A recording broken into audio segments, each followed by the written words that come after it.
ഇപ്പൊ നിങ്ങൾ ഈ പരിപാടി കഴിഞ്ഞു പോയിട്ട് കട്ടിൽമേൽ ഉളുവൊക്കെ എടുത്ത് നല്ല വസ്ത്രമൊക്കെ മാറി കട്ടിൽമേൽ ഇരുന്ന് രണ്ട് കാലും നീട്ടി ഇങ്ങനെ ഇരുന്ന് രണ്ട് കൈയും ഇങ്ങനെ ചേർത്ത് പിടിച്ച് മോനെ കാണില്ലേ ഇങ്ങനെ ചേർത്ത് പിടിക്കുക, അങ്ങനെ ചേർത്ത് പിടിച്ച് ഓരോ പ്രാവശ്യം ഖുൽ ഹുവല്ലാഹു അഹദ് അറിയില്ലേ? ഖുൽ അഊദു ബിറബ്ബിൽ ഫലഖ്, ഖുൽ അഊദു ബിറബ്ബിൻ നാസ് ഓരോ പ്രാവശ്യം ഓതിയിട്ട് കയ്യിലേക്ക് ഊതാൻ അറിയില്ലേ?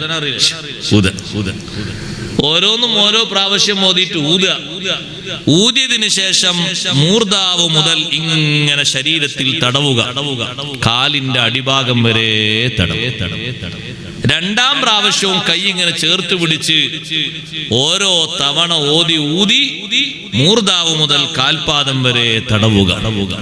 മൂന്നാമത്തെ പ്രാവശ്യവും അങ്ങനെ ചേർത്ത് പിടിച്ച് ഓരോ പ്രാവശ്യം ഊതി മേൽഭാഗം മുതൽ താഴ്ഭാഗം വരെ കാലിന്റെ അടിഭാഗം വരെ തടവുക. ഈ രണ്ട് സൂറത്തുകളും ഇറങ്ങിയ അന്ന് മുതൽ വഫാത്താകുന്നതിന്റെ തൊട്ടു രാത്രി വരെ സയ്യിദുനാ റസൂലുള്ളാഹി സ്വല്ലല്ലാഹു അലൈഹി വസല്ലം റബീഉൽ അവ്വൽ 12 തിങ്കളാഴ്ചയല്ലേ തങ്ങൾ വഫാത്താകുന്നത്. അതിന്റെ നേരെ തലേന്ന് രാത്രി ബീവി ആയിഷ റളിയല്ലാഹു അൻഹയുടെ മടിയിലേക്ക് തങ്ങൾ ചാരിക്കിടക്കുന്നു.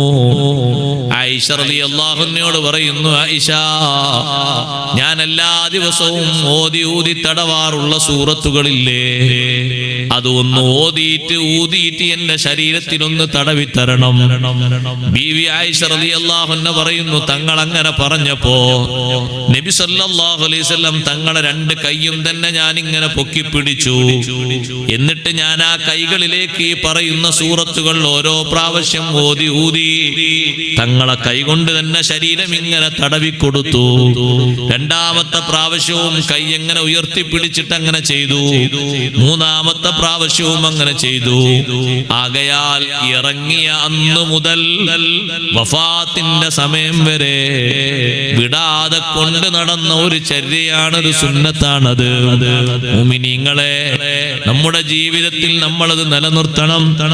ഹബീബ് സല്ലല്ലാഹു അലൈഹി വസല്ലം തങ്ങൾ കാണിച്ചു തന്ന വലിയൊരു കാവലാണത്. ഖുൽ അഊദു ബിറബ്ബിൽ ഫലഖും ഖുൽ അഊദു ബിറബ്ബിൻ നാസും വലിയ കാവലാണ്. സുബ്ഹാനല്ലാഹ്. നിസ്കാരങ്ങൾക്ക് ശേഷം അത് ഓതുന്നതോടൊപ്പം തന്നെ രാവിലെയും വൈകുന്നേരവും 3 പ്രാവശ്യം ഓതൽ സുന്നത്തുണ്ട്.